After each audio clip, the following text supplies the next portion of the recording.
Yo, yo, yo. Welcome to the North Shore 9 podcast presented by FanDuel. This is the NS9 postgame show powered by Permani Brothers, and I am your host, Anthony DiNardo, and with me we have the man, Neil. Neil, Pirates lose 6-2 today in Toronto.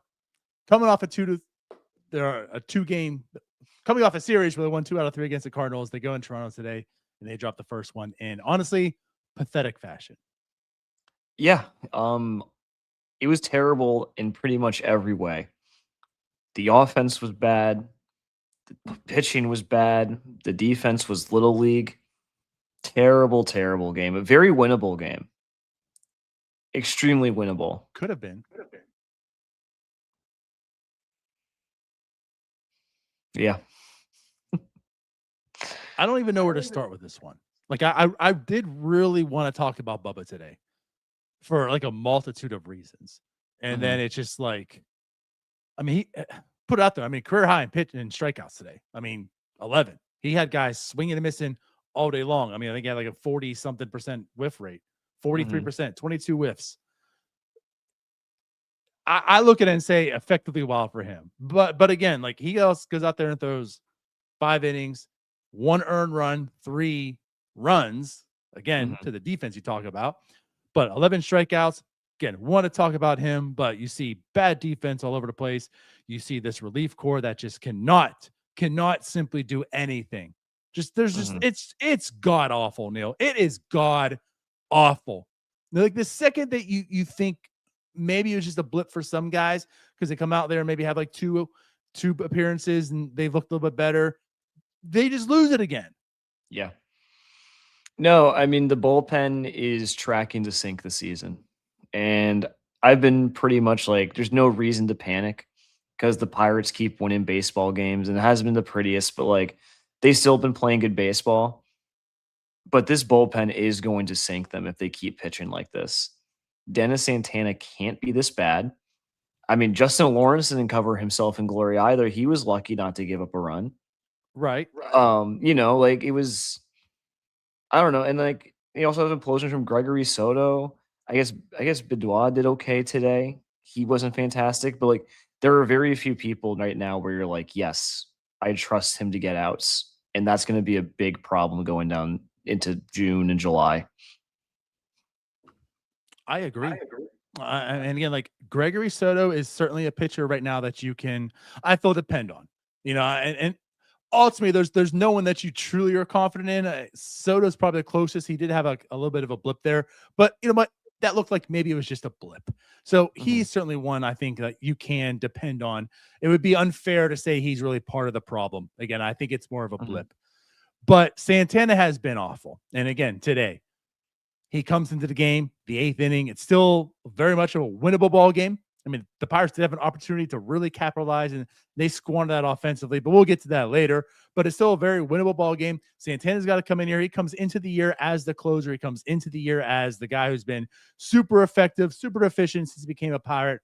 It's a guy you kind of count on, and he hasn't been that guy. And today, the very first batter comes up. I mean, they thought it was a home run. It was smashed. Now, it was just inches, which also – it's been kind of weird these past few games. I mean, how many balls have been just inches short or just inches over the wall? Right after a while. But I couldn't believe the pitch he hit that far. I mean, that was basically up at his chin. And I think that's, Santana's been bad, and he was really bad tonight. Like, there is no ifs, ands, or buts about it. But that pitch was absurd that got hit. It was much like, I'm trying to think now, who was at the other game hit the home run? That it was the same way. Was it Braxton? Was that the home run? I mean, there was the one pitch. I mean, it was way up here, and some Cardinal, I forget who's. I think it was Gorman, like just smacked it dead center. And yeah, I think that was actually a good pitch. I mean, not really a good pitch. It's like that you don't hit a home run off that. So yeah. So again, like some credit to Santana in that. Like that's just good hitting. But you don't have to give credit to him to be completely. Like, he deserves no credit. Well, I'm saying for that pitch.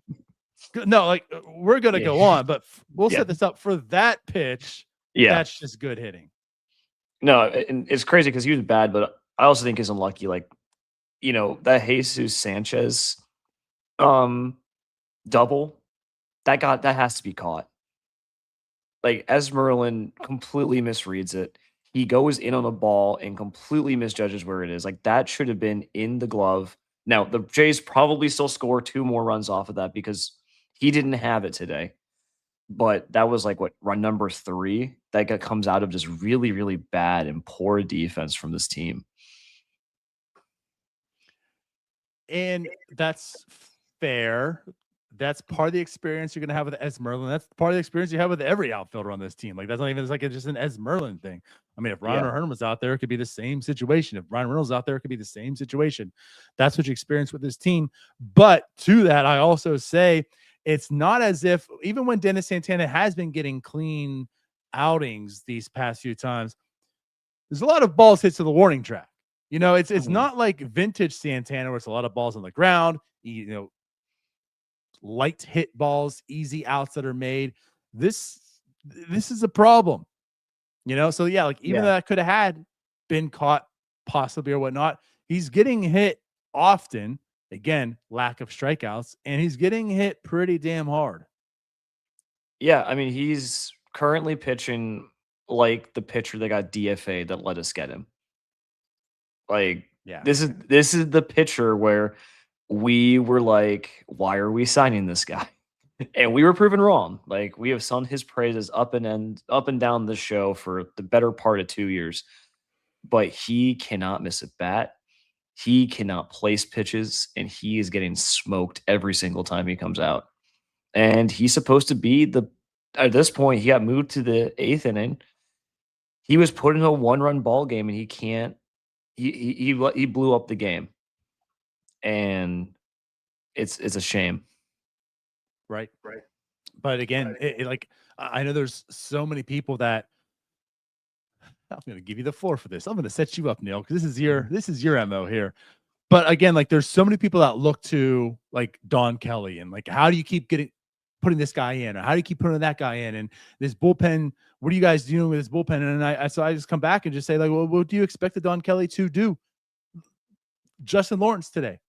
But yeah, 0 earned runs. He didn't give up a run and such, but he didn't look good. He hasn't looked good all year. Bidwa looked decent today. It's early. He's got a recent call up. He's gotten a couple of home runs hit off of him, but he's also looking like pitch batter to batter. It's kind of mixed. You definitely see things with him, but you see things with a lot of guys. It's about consistency. It's about going out there and doing your job when you need to do it. There's not a single person in this bullpen outside of Gregory Soto that you can trust on, you can rely on, that didn't get you anywhere. And again, every starting pitcher can't go to 7 and you go to Soto for the 9th. I'm sorry. Every starting pitcher can't go 8 and you go to Soto in the 9th. Like you just can't do that every game. You have to put in these guys. Someone has to pitch. None of them can. None of them can. Yeah, I blame Kelly for something tonight. We'll get to it. I don't blame him for the bullpen because you are absolutely right. It is just one blow up after another. Like there's no longer I feel calm and I feel comfortable once the bullpen is coming. Like that's gone. Even yesterday, I was kind of looking at hoping that Dotel would kind of add some comfort, and he still gives up a run in his appearance. Like, and it didn't matter because the Pirates won that game very comfortably. But like, this is a big problem. And if Bidwa and Dotel aren't going to be guys that step up, and I think today was a pretty promising step for Bidwa, then there's nothing that gets done until July. And at that point, it might be too late. Yeah. It's a bad game. We're negative. But again, here's like where the perspective comes in. Like, I don't know if it'll be too late. I mean, this bullpen has been bad for a while and they're still hanging in there. They are still hanging. That's what's disappointing though. Like that's what's frustrating about this. It's because the bullpen has been so bad. The bullpen has lost so many games that this team actually could be really good. You know what I mean? Like we go into the season. That's what, like, I guess we keep going back to. It's like, put things in perspective. Like they were of course, before this game. Now there's one game above 500, but like they were two games above 500.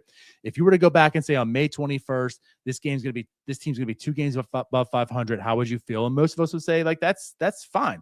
That's probably where I expected them, or maybe for some people better than I expected them. So if they're doing what you kind of felt they're going to be doing and they're hanging around there with this bad bullpen, that's why I say like they'd probably still be fun in July, but that's what's frustrating because like with this division being so tight and so good, they could be up there with the Cubs right now. Mm-hmm. Well, again, not to counter because I've been like not trying to hit the panic button. My 2 things I would say is that like who is stepping up to fix this would be my first thing. Like, are you dependent on Evan Sisk to keep destroying guys? Are we trusting Santana comes back? Like, when I look up and down the names in this bullpen, none of them really feel like this is going to be the guy that rights the ship. I hope I'm wrong, but so far, it's like results wise and like their process this year, like it hasn't really convinced me. And secondly, the problem I have is it's too late. The bullpen can improve. It could improve. It could get better. But then what happens if the starting rotation isn't as good?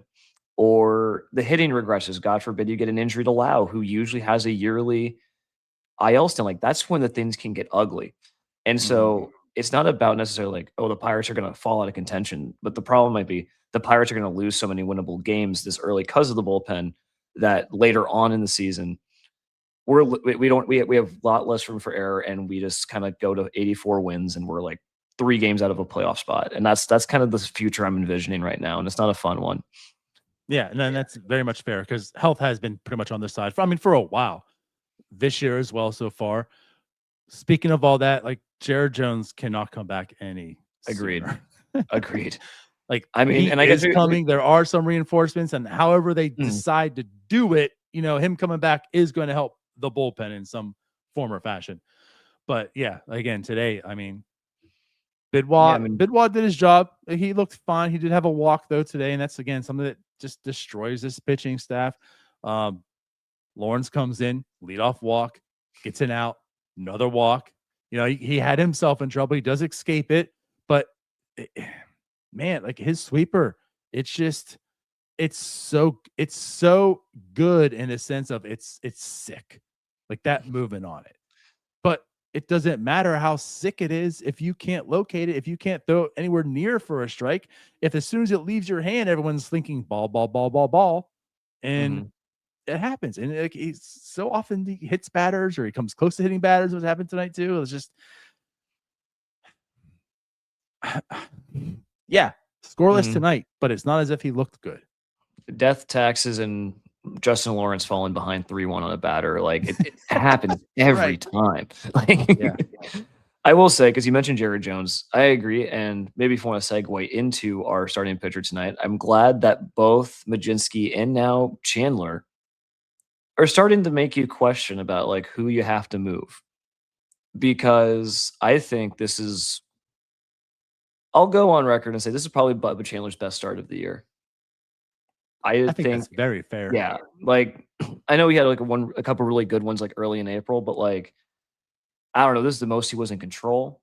11 strikeouts speaks everything. And quite frankly, that third inning is not his fault. If the defense does their job, he probably escapes that with 1 run at 50 something pitches, and he goes 6 innings easy, which helps you bridge the gap. Maybe you're not going to Santana in that 8th inning, but I don't know. I was very happy, even though it's still a little frustrating. Like he really does have this thing where he really struggles to put guys away, but what a really good gutsy start from him. Yeah. Like the defense didn't help. Absolutely. It could have been even better. He has the 11 strikeouts, I'll say that it was a better start for sure. And people might not like me saying this, just based on what I was seeing on Twitter and whatnot, but it didn't really give me a ton of confidence in him going forward, as if like, oh, Bubba's good. I just want to put this up here. Like today I just felt like the perfect, which again it's fine. Like, I mean, AJ Burnett made a career off this for a long time too, but like I just felt like he was just super effectively wild tonight. I mean, the pitches were going all over the place. Yeah. Now, his stuff is sick. And again, like the fastball up in the zone is sick. And he had guys swinging at it all night. And I felt that really helped him out. But I felt like we've seen this game also from him where he gave up 5 runs with 4 walks and 4 innings. Does that make sense? Yeah, it does. I mean, the one thing I'll say is like I go back to the double off of Pagano. I think I might be mispronounced, but Pagano's like double, like the rookie, and he has 3 pitches over 90 miles an hour. He's a fastball, he has a slider, and he's a changeup. What are we doing throwing 2 strike curveballs with runners in scoring position? Like your 4th best pitch. Like I do feel like there has to be some sort of like he needs to be much better about like his game plan or like when he's throwing stuff. And I think that'll help a lot. And I think that just is going to come with experience. Not everyone's going to be Braxton Ashcraft right out of the gate. Right. But I don't know. I just think he has the raw stuff that he can get away with nights like this, where he hasn't thrown a And lot in that's the zone. correct. And like that's what I want to allude to. Like, absolutely. Absolutely. Like, his stuff is that sick that even like that's why he looked at that good tonight.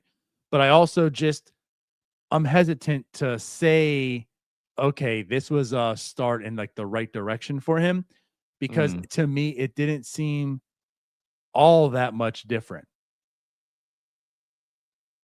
See, I mean maybe it's just results, and I thought it was much different. I think the biggest thing for me was after those first 2 innings, he was really efficient getting guys out. I felt like the first 2 innings was rough in terms The of first number of 2 were pitches thrown. worse. Absolutely. Give you that. I felt like, and I think in a normal world, he gets to that 3rd inning like 10, 12 pitches tops. And he Yeah. didn't. He had to throw another like 15 or to 20 to get out of it. But I liked how he grew into the game. And he left the Blue Jays had what, 2 hits off him?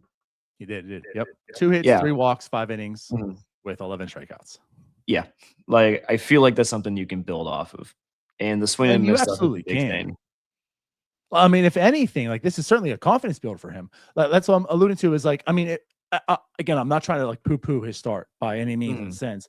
What I'm trying to say is I don't really look at this one and just say, oh, okay, you know what, Bubba's back. Yeah, that's fair. There's still a lot of the same problems he's been having all year in this game also. It's just this Blue Jays lineup was looking much like the Pittsburgh Pirates lineup, hacking away at a lot and kind of helping him out. Now, again, part of that is because this stuff is so good, right? Like that fastball is so good when it's up in the zone where it needs to be, you know, like guys will swing at it. And he had 10 whiffs on the fastball tonight. But that fastball was going everywhere. You know, it wasn't just hitting the top of the zone. It was hitting 2 feet up in the zone sometimes, or 2.5 feet to the right, left quad. You know, like it was going everywhere. And sometimes they bailed them out because when it was a foot above, they were still swinging. Sometimes it hit right where you wanted to go and they were still swinging again. You're not going to hit it, but you'll have teams that will lay off of it. You know, and again, like that's how it gets into trouble. That's how the pitch count builds. That's how the walks add up. And then you find yourself with 2 guys on because there's 2 walks and you get one guy gets a hit and now it's a 2-0 game or whatever, you know? So anyways, it was a positive start. It was certainly in the right direction. But again, I'm still with Jared coming back. Like there is a real question. I'm sure there's going to be a starter. And is it Bubba or is it Carmen? And like Carmen has put things together. And I don't know if this start really makes me feel any better. Like, okay, Bubba, you've got this locked down. I think the Pirates end up going Bubba just based off of what Ben Sherrington has said and just off of, I don't know. I just feel like long term he's the better solution. Oh, and I think it's going to be Carmen in the bullpen. But, yeah, and I think that's the right way to go about this. But I do appreciate it's a much harder decision. Like I you know, Carmen, I guess if you if you have 2 guys who won't go past 5 innings, I'm going to go Bubba every time, I feel like, because I know you can grow off of that. And, I feel like in terms of results, they've been pretty similar so far. So give me the potential. Yeah, sure. And also, like, Carmen's going to be a beast in the bullpen, where if Yeah. you put Bubba in the bullpen, he could actually just be part of the problem that's already in the bullpen. Yes. So at any rate, though, it was certainly a good start from him. And again, with 11 strikeouts, career high, kudos to Bubba Chandler. Just 5 innings. Like, he was mowing them down. They were going back to the dugout until the bullpen game. Yes. Well, until Dennis Santana. Unfortunately, I'm sorry. Like, it really just came down to one guy. Right. But let's do this. Yeah. Let's go ahead and go over to Cody. We'll come back and we'll talk a little bit more about this game here. This episode is brought to you by IQ Bar, our exclusive snack hydration sponsor.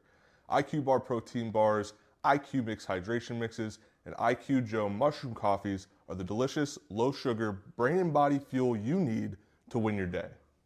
The Ultimate Sampler Pack is a great way for you to try all IQ Bar products and flavors. You get 9 IQ bars, 8 IQ Mix sticks, and 4 IQ Joe sticks. All IQ Bar products are clean label certified and entirely free from gluten, dairy, soy, GMOs, and artificial ingredients.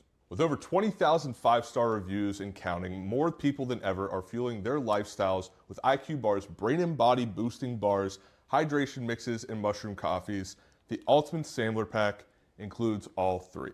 My personal favorites so far have been the almond butter chip and the iced tea lemonade hydration mix. It's just really full of flavor. I love starting my day with it, and I couldn't imagine starting my day with anything else other than IQ Bar products.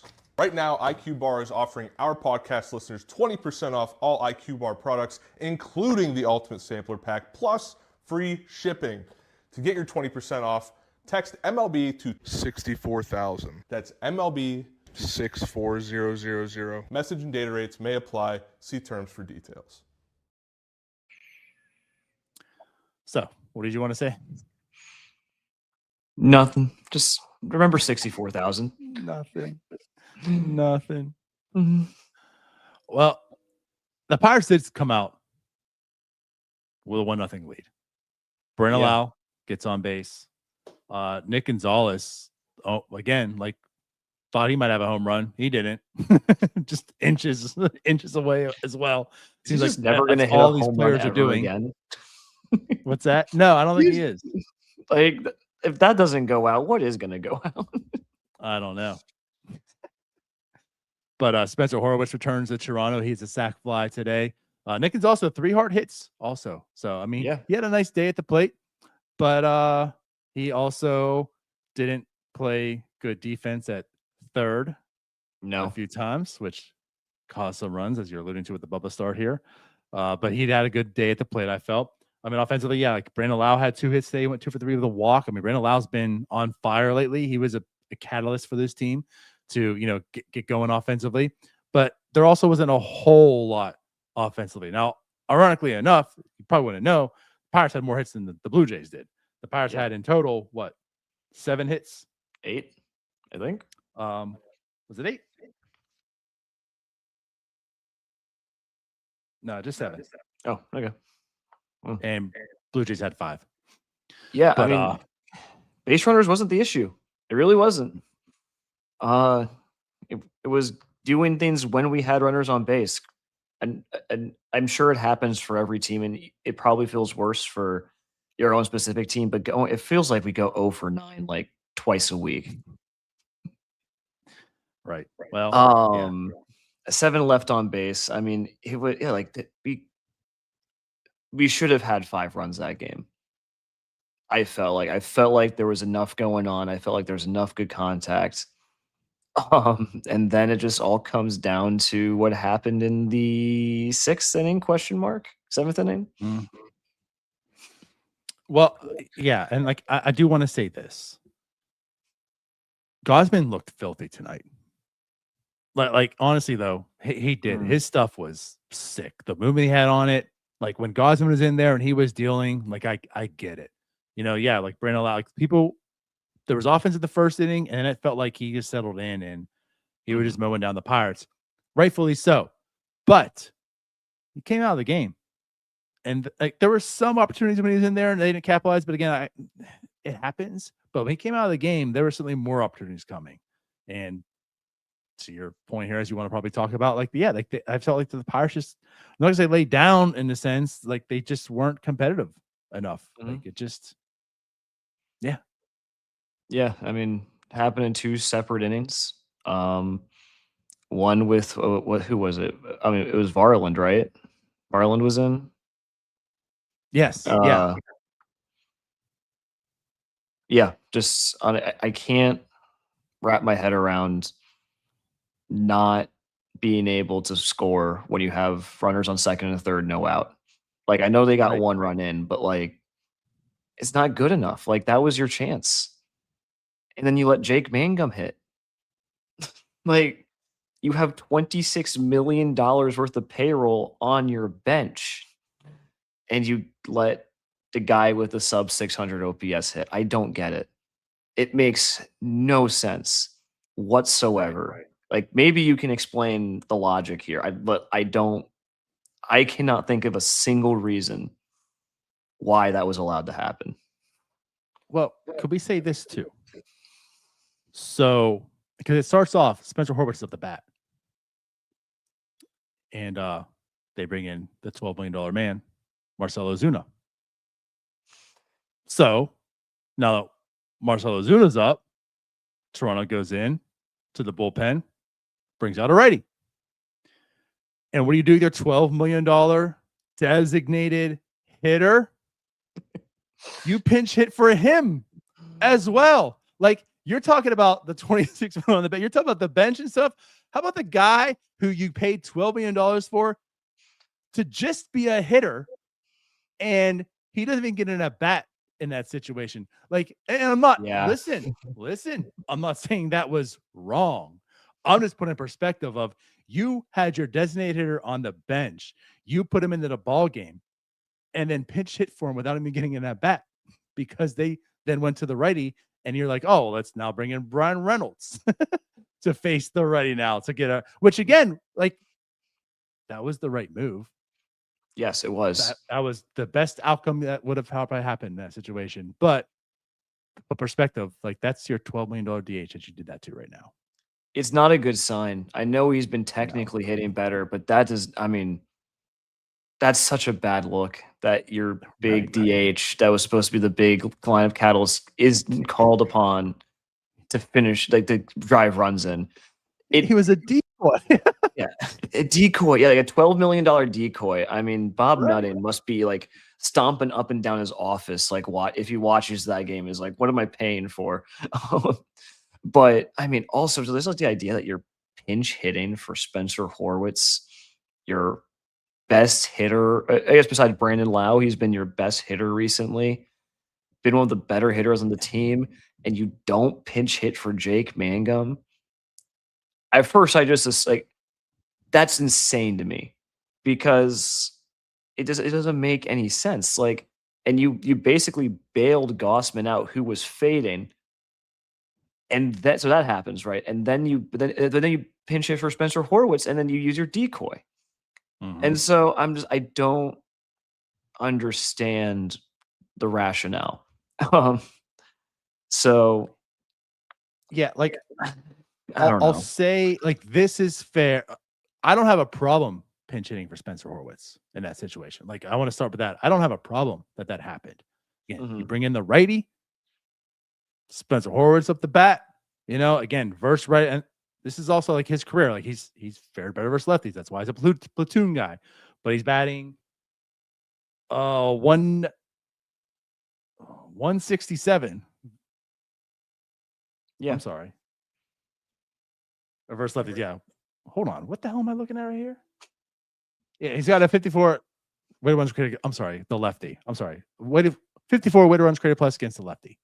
So yeah, so they bring in Marcell Ozuna, and that's when they switch to the pitcher, the Varland. So again, like I have no problem with Spencer Horwitz being pinch hit for there. But I do get, how do you pinch hit for him and not Mangum? Yeah, that's where That's- I'm at. Like, I agree. I do agree with pinch hitting for Horwitz there, like for what it's worth.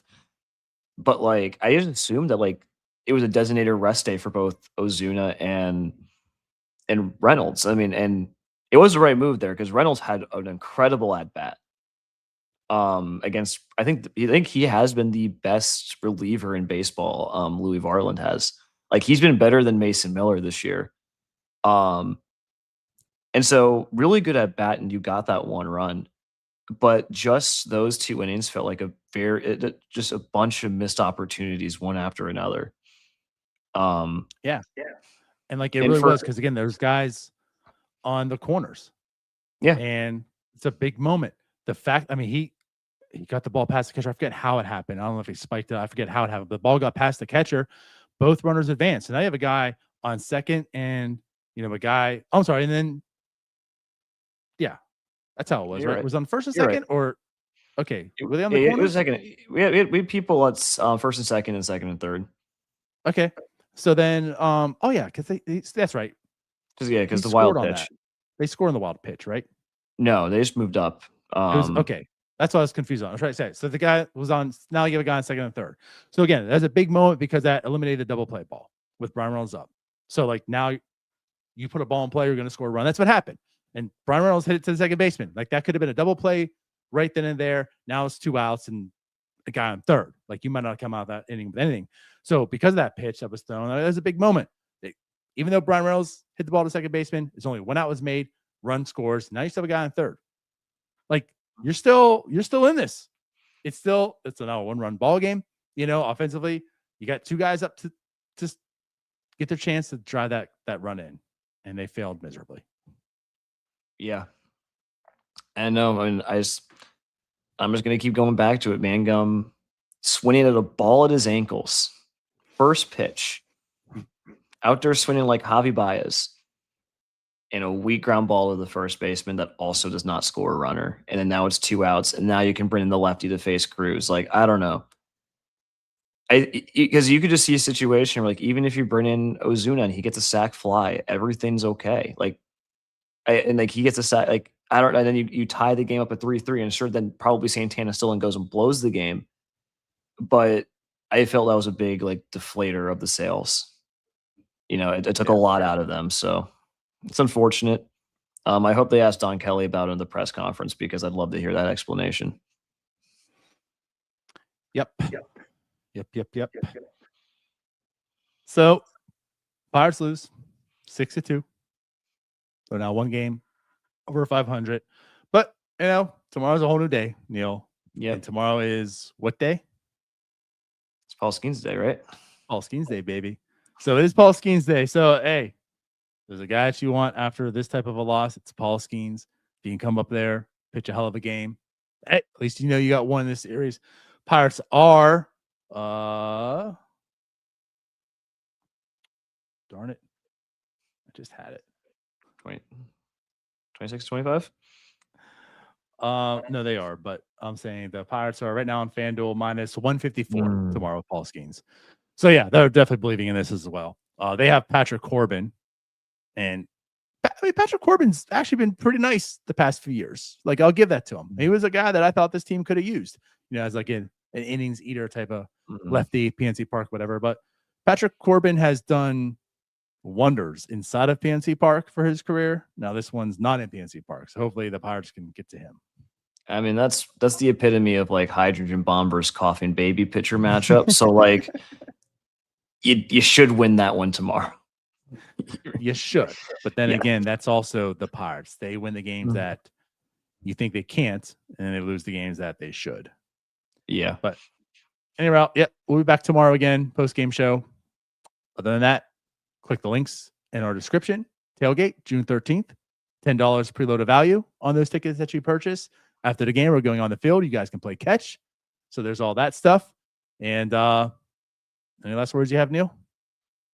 No, I'm just ready for bed. I want to forget about that game. Looking forward to the tailgate, though. Tailgate's going to be great. Let's get Neil to bed. We'll see you all later. We love you all. Bye-bye.